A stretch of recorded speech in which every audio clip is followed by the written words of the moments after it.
បេះដូងខ្ញុំលោតដោយរំសទីកំពុងតែផាត់ពឆាត់ណដត្រឹមការពិតវាមិនធ្វើយើងតត្រឹមធានងារការពាររកសារទឹកដេញនេះតពីដូនតាខ្មែរក្រុមរូបលើកដៃសេចក្ដីមេភូមិពួកយើងស្នេហាតើនៅចង់បន្តហូតដល់ពេលណាប្រពន្ធត្រូវបាត់យកឡើងធ្វើសង្ឃឹមของឈាមដល់លេងសើចដើម្បីតែអំណាចនេះក៏ផាយនឹងក៏ផាយប្រទេសអ្នកលុយពេកអស់ប៉ុណ្ណាក៏មិនផាយក្រដាស់ខ្ចប់នឹងធ្វើឲ្យយើងអស់សំណើមិនដែលនឹងមុំពេញកាន់កំភ្លើងយីការពីរាប់រយឆ្នាំមកហើយយើងរងទុកវេទនាប៉ុន្មានឆ្នាំក្រោយនេះពួកយើងមានសន្តិភាពពួកយើងរើបំរាប់បើជាសាណាចង់គៀបបារីមួយដើមស្មោះមួយដង្ហើមពេលចាប់ពីសង្គ្រាមព្រៀងធ្លាក់មួយមេធំម្ដាយនៅជំរុំកូនរត់ចេញទៅភ្លៀងរំបូតតិចដូចណាបារម្ភពីម៉ែចាស់ខ្លាចក៏រត់ឃ្លៀង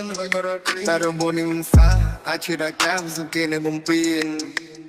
We just want peace we don't want war ពេលពីសង្កេតមិនដុំខ្ញុំលុបទៅរំសោគេកំពុងតែ